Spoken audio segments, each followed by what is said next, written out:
नमस्कार, ये वक्त है स्पेशल रिपोर्ट का। मैं रविंद्र सिंह आपके साथ। प्रधानमंत्री नरेंद्र मोदी झारखंड के चुनावी रण में एक बार फिर विरोधियों पर जमकर बरसते दिखाई दिए। आज दुमका में बीजेपी उम्मीदवार सीता सोरेन के पक्ष में पीएम ने बड़ी रैली की। महाविजय संकल्प सभा को संबोधित करते हुए प्रधानमंत्री ने एक बार फिर लोगों को यह भरोसा दिया कि अपने तीसरे टर्म में वो करप्शन के खिलाफ और कड़ा एक्शन लेने वाले हैं। आइए इस रिपोर्ट में देखते हैं।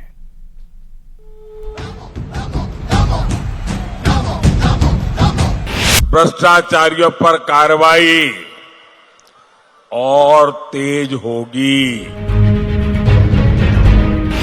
लव जिहाद शब्द जो है ना, वो सबसे पहले झारखंड में आया। अपना सीनी के प्रणाम, जोतो को मनोज जोहार। अरे इंडी वाले, कान खोल के सुन लो। तुम जितना कुचड़ उछालोगे ना, लोग उतने कमल ज्यादा खिलाएंगे। झारखंड की उपराजधानी और संथाल के सबसे बड़े गढ़ दुमका की धरती से पीएम मोदी ने विरोधियों पर जोरदार प्रहार किया। दुमका लोकसभा सीट से बीजेपी उम्मीदवार सीता सोरेन के लिए वोट मांगने पहुंचे पीएम ने सबसे पहले प्रहार झारखंड में जारी भ्रष्टाचार पर किया। कहा, अपने तीसरे टर्म में वे इंडी वालों के काले कारनामों के खिलाफ और भी बड़ी कार्रवाई करने वाले हैं। 4 जून के बाद भ्रष्टाचारियों पर कार्रवाई और तेज होगी, ये मोदी की गारंटी है। पीएम मोदी ने झारखंड में कांग्रेस नेताओं के घर से पैसों का पहाड़ निकलने की बात कहकर एक बार फिर विरोधियों को दो टूक संदेश दिया कि झारखंड में किस कदर करप्शन का दौर जारी है। कहीं नोटों का पहाड़ 19 करोड़, कहीं नोटों का पहाड़ 35 करोड़, कहीं नोटों का पहाड़ 300 करोड़। जीएमएम कांग्रेस वालों के यहां नोटों के पहाड़ पकड़े जा रहे हैं। प्रधानमंत्री मोदी ने आरोप लगाते हुए कहा कि इंडी गठबंधन के लिए वोट बैंक जरूरी है, उन्हें देश हित से कोई लेना देना नहीं। विपक्ष चाहे जितना कीचड़ उछाल ले, कमल उतना ही खिलेगा। इंडी गठबंधन के लिए सिर्फ अपना वोट बैंक जरूरी है, उसे आदिवासी समाज के हितों से कोई लेना देना नहीं है। अरे इंडी वाले, कान खोल के सुन लो। तुम जितना कुचड़ उछालोगे ना, लोग उतने कमल ज्यादा खिलाएंगे। प्रधानमंत्री मोदी लगातार विरोधियों पर बरस रहे हैं। झारखंड में करप्शन किस कदर हावी है, इस पर पीएम लगातार तंज कस रहे हैं। प्रधानमंत्री मोदी आखिरी फेज के लिए झारखंड में अपनी आखिरी चुनावी सभा में जिस तरह से विरोधियों पर निशाना साधा, उससे सियासत बेहद गर्म है। न्यूज़ 18 के लिए दुमका से नितेश के साथ गौरव झा की रिपोर्ट। 7वें चरण से पहले सियासी पारा हाई है। इंडिया गठबंधन के नेताओं ने 1 जून को सभी पार्टी नेताओं की दिल्ली में मीटिंग बुलाई है, लेकिन ममता बनर्जी ने इस मीटिंग में जाने से इनकार कर दिया है, जिसे लेकर तरह तरह के कयास लगाए जा रहे हैं। वहीं बीजेपी यह दावा कर रही है कि नतीजों के डर से इंडिया गठबंधन मतगणना से पहले ही टूट गया है। इस रिपोर्ट में देखते हैं।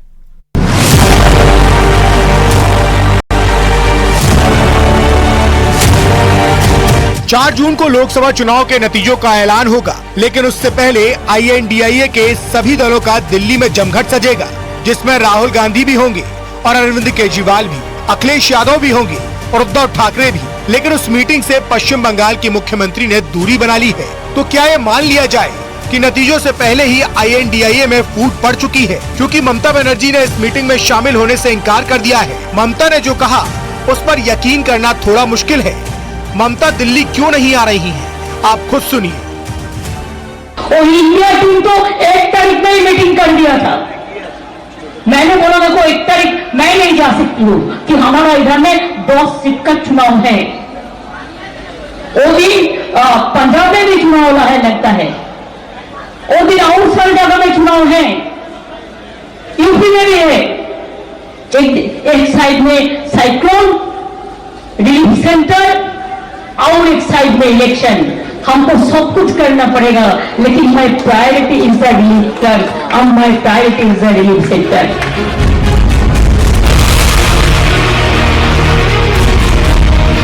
ममता के बैठक में शामिल नहीं होने की वजह आखिरी चरण का मतदान है, जो कोलकाता समेत कई बड़े शहरों में है। लेकिन चुनाव तो यूपी और बिहार में भी है। खैर, ममता के बैठक में शामिल नहीं होने पर बीजेपी को गठबंधन पर हमला करने का मौका मिल गया है। बीजेपी अब नतीजों से पहले ही गठबंधन के बिखरने का आरोप लगा रही है। ममता बनर्जी ने 1 जून को इंडी अलायंस की मीटिंग में आने से मना कर दिया। बहाना बनाया कि उसके प्रदेश में चुनाव है और भी कारणों से वह नहीं आ सकती, परंतु जो सच है वह कह चुकी हैं कि वह इंडी अलायंस को बाहर से समर्थन करेंगी पहले, और अब वह शायद 2 मन में है कि उनको इंडी अलायंस का हिस्सा बनना है या बना रहना है या नहीं बने रहना है। 7वें चरण में पश्चिम बंगाल में 9 सीटों पर चुनाव है। टीएमसी का कहना है कि ये इस चुनाव में किसी भी अन्य दिन से ज्यादा जरूरी है। इसमें कोलकाता और ग्रेटर कोलकाता की सीटें भी शामिल हैं। इसलिए ममता इस दिन अपने राज्य में ही रहना चाहती हैं। ममता की इस सोच पर गठबंधन भी राजी है। ममता बनर्जी जी सही कह रही हैं कि 1 जून को पश्चिम बंगाल में 9 सीटों के लिए आखिरी चुनाव है। पश्चिम बंगाल में जिस प्रकार उन्होंने भारतीय जनता पार्टी को पसीने छुड़वा दिए हैं, भारतीय जनता पार्टी को जमीन पर ला दिया है, ऐसे में 1 जून को उनका पश्चिम बंगाल में रहकर वोटरों को मोटिवेट करना, उनके कार्यकर्ताओं के साथ उनका मनोबल बढ़ाना यह ज्यादा जरूरी है।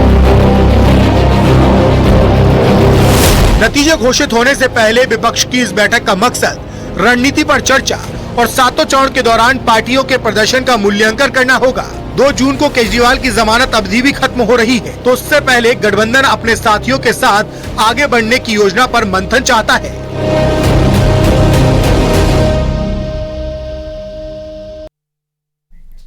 प्रधानमंत्री नरेंद्र मोदी 30 मई को कन्याकुमारी जाने वाले हैं, जहां समुद्र तट पर वो विवेकानंद रॉक मेमोरियल में 2 दिन तक ध्यान लगाएंगे। खबर के मुताबिक पीएम मोदी 30 मई से 1 जून तक कन्याकुमारी में रहकर ध्यान करेंगे। आपको यह भी बता दें कि पीएम मोदी पिछले चुनाव यानी 2019 में चुनाव प्रचार खत्म होने के बाद केदारनाथ धाम जाकर भोलेनाथ की पूजा करने गए थे और केदारनाथ की गुफा में ध्यान भी लगाया था। इस बार के लोकसभा चुनाव में आखिरी फेज का मतदान 1 जून को होना है। 30 मई को प्रचार का शोर थम जाएगा। इस बीच प्रधानमंत्री मोदी दक्षिणी राज्य तमिलनाडु के कन्याकुमारी जाकर स्वामी विवेकानंद रॉक मेमोरियल में ध्यान करेंगे। पीएम मोदी अपने लंबे और बेहद व्यस्त चुनावी प्रचार के खत्म होने के बाद ध्यान लगाते रहे हैं। प्रधानमंत्री कहते भी हैं कि उन्हें प्रकृति की शरण में ही शक्ति मिलती रही है।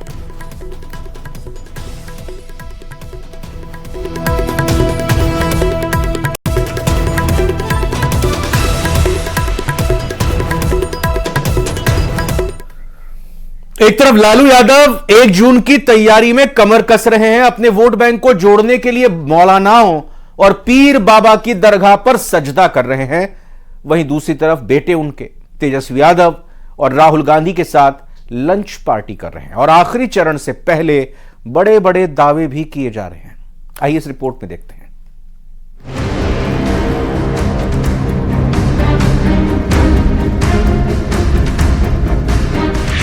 नर्वसनेस है तो पीपल समझ चुके हैं, देश की जनता मोदी जी को भगा रही है फटाफट फटाफट फटाफट। ये नए तरीके की राजनीति है जो अब राहुल गांधी के इंस्टाग्राम अकाउंट पर भोजन के इस वीडियो के सहारे चल रही है। कभी सभा के बीच, कभी सभा से पहले, कभी सभा के बाद में, तो कभी रेस्ट मोड में। विज्ञान कहता है कि मनुष्य को जीने के लिए संतुलित आहार चाहिए, न कम न ज्यादा, एकदम सादा, एकदम संतुलित। यहाँ भी एक बैलेंस कायम है और वो बैलेंस है नियमित अंतराल पर सामने आने वाले ऐसे वीडियो का। कभी तेजस्वी यादव मुकेश साहनी के साथ मछली खाने का वीडियो शेयर करते हैं, कभी तेजस्वी यादव संतरा खाने का वीडियो शेयर करते हैं, कभी चुनावी सभा के बीच केक शेयरिंग होती है, तो कभी राहुल गांधी बहन मीसा भारती के साथ इस तरह भोजन का आनंद लेते हैं और मोदी सरकार के निंदा सुख में डूब जाते हैं। ये तो कह रहे हैं कि मैं भगवान का काम करता हूँ। नर्वसनेस है तो बिहार के चुनाव में आपको क्या लग रहा है? शुरू से मैं कहता रहा हूँ चौंकाने वाला रिजल्ट आएगा, है ना, यूपी में और बिहार में। ये बहुत आसान नहीं रहना। लोग काम देखना चाहते हैं। 10 साल मौका दिया, कुछ नहीं किया बिहार के लिए, तो पीपल समझ चुके हैं कि मोदी जी झूठ बहुत बोलते हैं। बट नॉन स्टॉप झूठ बोलते हैं, नेचुरली, बिल्कुल बिना झिझक के, कंफर्टेबली, और बिना सोचे समझे बोलते हैं और कुछ भी बोल सकते हैं। बट आपने नोटिस किया कि इनका जो नॉर्मल कैंपेनिंग होता है वो जो चल नहीं रहा है बिल्कुल, और हमारी बात बोल रहे हैं वो। बिहार में कोई करंट वेव कुछ नहीं है उनका, ना भीड़ होती है ना कुछ होता है, अब लोग ऊब चुके हैं, क्रेडिबिलिटी चली गई पूरी। देश की जनता मोदी जी को भगा रही है फटाफट फटाफट फटाफट। दरअसल सियासत में कोई बात बिना मतलब, बिना आधार के नहीं होती। इन वीडियो के जरिए भी लगातार ऐसे ही मैसेज दिए जा रहे हैं कि गठबंधन में सब कुछ ठीक है, सब कुछ अच्छा है, सब कुछ एकजुट है, कि लंच डिनर वाली ये राजनीति किसको कितना रास आती है।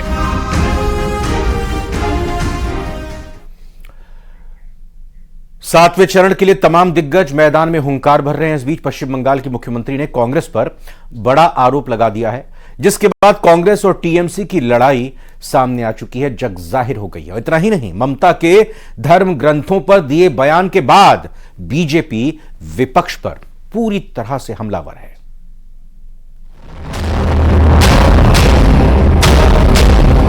एक मीटिंग में फ्लो में उनके मुंह से निकल गया, কোনো দিলে আমার রামায়ণ মহাভারত কোরআন বাইবেল শেষ হয়ে যাবে, তা আমার কাহিনী ফুরবে না। बीजेपी कांग्रेस को रुपया दिया। पहले पश्चिम बंगाल में कांग्रेस के बिना चुनाव लड़ने का फैसला, और अब कांग्रेस पर दिए बयान के बाद ममता बनर्जी ने आईएनडीआईए गठबंधन के साथ अपने रिश्तों पर संदेह पैदा कर दिया है। लोकसभा चुनाव के बीच ममता बनर्जी ने एक रैली के दौरान कांग्रेस को निशाने पर लिया और कांग्रेस कार्यकर्ताओं पर बीजेपी से पैसे लेने का आरोप लगा दिया। मेरे को पास तो यही इंफॉर्मेशन भी है, बीजेपी कांग्रेस को रुपया दिया इधर में, देके बोल रहा है मुस्लिम भाइयों को, बहन को, कि उधर में वोट कांग्रेस को दे दो, तृणमूल के मत दो। ये इंफॉर्मेशन भी है, लेकिन एक करेक्ट है कि नहीं है, ये मेरे को पास इंफॉर्मेशन नहीं है, लेकिन मैंने सुना है।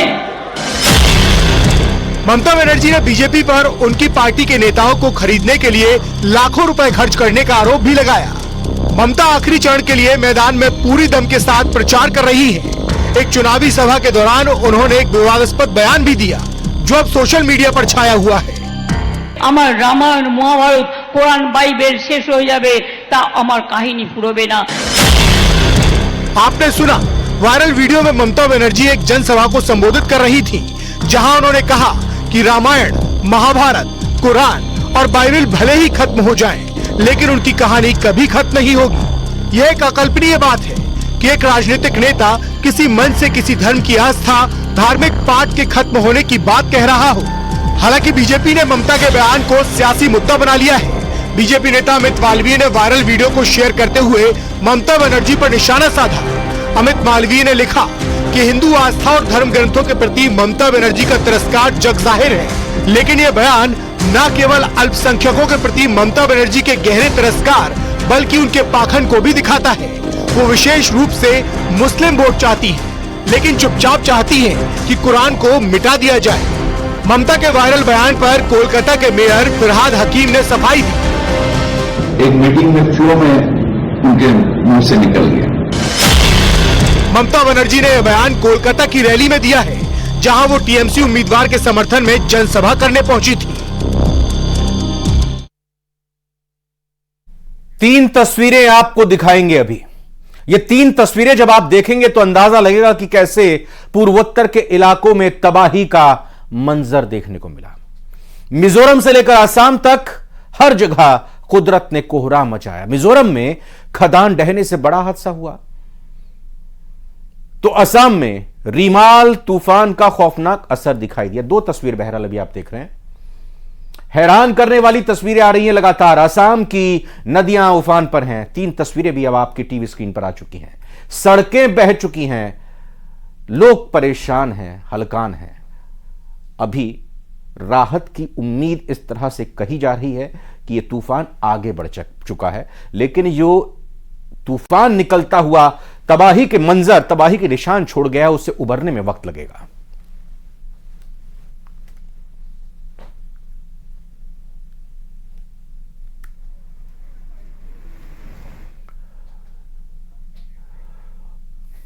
उत्तर प्रदेश के हापुड़ से एक वीडियो सामने आया है जहां पर एक बिल्ली का शानदार तरीके से जन्मदिन मनाया गया, बर्थडे सेलिब्रेट किया गया। बिल्ली के बर्थडे पर आसपास रहने वाले लोगों को न्योता दिया गया, निमंत्रण दिया गया था और बाकायदा जैसे अपने परिवार के किसी सदस्य की बर्थडे पार्टी होती है वैसा ही सेलिब्रेशन किया गया। इस रिपोर्ट में देखते हैं।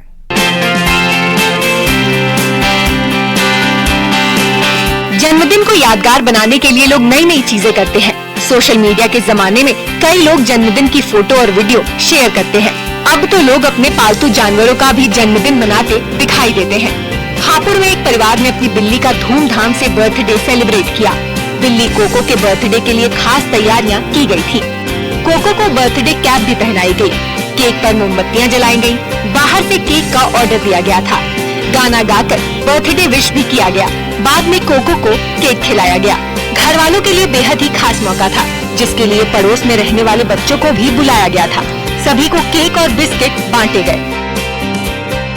मेरी कैट का नाम कोको है और हम इसका हर साल जन्मदिन मनाते हैं, जिससे आज ही 3 साल की हो गई है और हमें बहुत अच्छा लगता है इसका जन्मदिन मनाना। मतलब एक फैमिली मेंबर की तरह हम इसको सेलिब्रेट करते हैं। मतलब हमने सब पड़ोस के बच्चों को बुलाया उसका बर्थडे सेलिब्रेट करने के लिए और हम उसकी पसंद की चीजें बनाते हैं और जो उसको पसंद है और थोड़ी बहुत हमें भी पसंद है। कोको का ये 3रा जन्मदिन था। हर साल उसका ऐसे ही जन्मदिन मनाया जाता है। कोको परिवार का बेहद ही अहम सदस्य बन चुका है। घर वालों का उसके साथ बहुत लगाव है। इस बार भी सभी बच्चों ने कोको के बर्थडे को बेहद खास अंदाज में मनाया। हापुड़ से न्यूज़ 18 के लिए विपिन गिरी की रिपोर्ट। जबालिया में इजरायली सैनिकों पर हुए हमले ने इजरायल को बड़ा झटका दिया है और यह हमला इजरायली सेना का हौसला तोड़ सकता है। हमास का यह दावा है कि उसने इजरायल के सील कमांडो टीम को बंधक बना लिया है। इस रिपोर्ट में देखते हैं।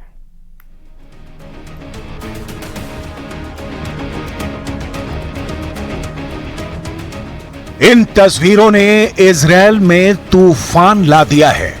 गाजा के सुरंगों में घसीट कर ले जा रहे इजरायली सैनिक कोई आम फौजी नहीं है। ये इजरायल के सबसे खतरनाक कमांडो माने जाते हैं। ये है इजरायल के सील कमांडो, जिन्हें शायतेत 13 यूनिट के नाम से जाना जाता है। शायतेत 13 इजरायली नौसेना का ठीक वैसी ही कमांडो यूनिट है जैसे अमेरिका के सील कमांडो होते हैं। यह यूनिट इजरायल के इंटेलिजेंस ग्रुप शिन बेत के तहत ऑपरेट करती है। यही वजह है कि हमास के हमले ने शायतेत 13 कमांडो की पूरी टीम के रुतबे को चकनाचूर कर दिया है। पूरे इजरायल में यह वीडियो वायरल हो चुका है। इन तस्वीरों को देखकर नेतन्याहू के कैबिनेट में कोहराम मच गया है। जिस फोर्स को इजरायल की सबसे एलीट कमांडो यूनिट माना जाता था, उस पर हमास ने पॉइंट ब्लैंक रेंज से हमला किया है। शायतेत 13 यूनिट पर हुए इस हमले में कितने कमांडो मारे गए, कितने कमांडो बंधक बने, इस पर पूरे इजरायल में खामोशी छाई हुई है। गाजा के शायतेत 13 का मारा जाना नेतन्याहू के लिए बहुत बड़ा सदमा है। हमास का दावा है कि उसने कई इजरायली कमांडो को बंधक बना लिया है। अब जबालिया में हमास और शायतेत 13 के बीच हुए इस एनकाउंटर की पुष्टि कैसे हो रही है, इसे बहुत गौर से समझिएगा, क्योंकि इजरायल इस बात को मानने के लिए तैयार नहीं कि उसके सैनिक गाजा में हुई लड़ाई के दौरान बंधक बना लिए गए हैं। हमास ने जो तस्वीरें जारी की हैं, उसके कमांडोज के कपड़ों और हथियारों में कई ऐसी चीजें हैं जो इस बात की तरफ इशारा करती हैं कि इस एनकाउंटर में शायतेत 13 यूनिट शामिल थी। इसमें है चेक गणराज्य की बनी हुई स्कॉर्पियन ईओ राइफल, जो सिर्फ इजरायल की शायतेत 13 कमांडो यूनिट इस्तेमाल करती है। स्कॉर्पियन ईवो राइफल में आगे लगा है साइलेंसर।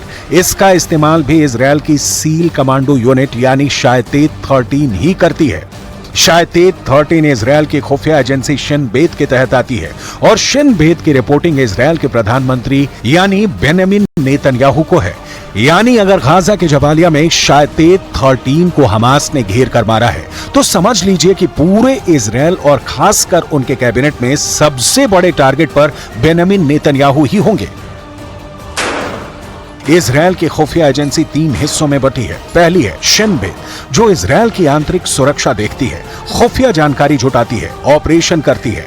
दूसरी है अमान, जिसे मिलिट्री इंटेलिजेंस कहा जाता है। और तीसरी है मोसाद, जो विदेशों में इजरायल के खुफिया ऑपरेशन को अंजाम देती है। गाजा में युद्ध के दौरान फौज और खुफिया एजेंसियों पर पूरे कंट्रोल के लिए उसकी कामयाबी और उसकी नाकामी दोनों को लेकर इस वक्त नेतन्याहू कैबिनेट में बहुत बड़ी जंग चल रही है। एक तरफ गाजा की सड़कें नेतन्याहू के धमाके से दहल रही हैं, दूसरी तरफ इजरायल की सड़कों पर ऐसा हाहाकार मचा हुआ है कि नेतन्याहू की सत्ता डोल रही है। एक तरफ इजरायल गाजा पर लगातार बम गिरा रहा है, तो दूसरी तरफ तेल अवीव की सड़कें नेतन्याहू के खिलाफ नारों से गूंज रही हैं। हमास के कब्जे में अब भी करीब 125 बंधक हैं और हमास उनको तब तक नहीं छोड़ेगा जब तक इजरायल की तरफ से सीज फायर नहीं होता है। यही वजह है कि युद्ध का मिसमैनेजमेंट अब प्रधानमंत्री और रक्षा मंत्री के बीच सबसे बड़ी दरार बन चुका है। इजरायल के प्रधानमंत्री बेंजामिन नेतन्याहू और रक्षा मंत्री योआव गैलेंट लगातार एक दूसरे से टकरा रहे हैं। पब्लिक के गुस्से का साइड इफेक्ट वॉर कैबिनेट में पहुंच गया है। इस प्रदर्शन और इस हंगामे के बीच इजरायल में सत्ता के गलियारों और बंद कमरों के बीच कुछ ऐसा हो रहा है जिसे दुनिया के सामने आने से रोका जा रहा है, लेकिन इजरायल की मीडिया ने पर्दाफाश कर दिया है। इजरायल की मीडिया का दावा है कि इजरायल के वॉर कैबिनेट में बड़ा झगड़ा हो चुका है। जेरूसलम पोस्ट में जो खबर छपी है उससे लगता है कि प्रधानमंत्री बेंजामिन नेतन्याहू और रक्षा मंत्री योआव गैलेंट के बीच हो गई तू मैं। और फिलहाल एक छोटे से ब्रेक का वक्त हुआ है। ब्रेक के बाद देखिए म्हारो राजस्थान।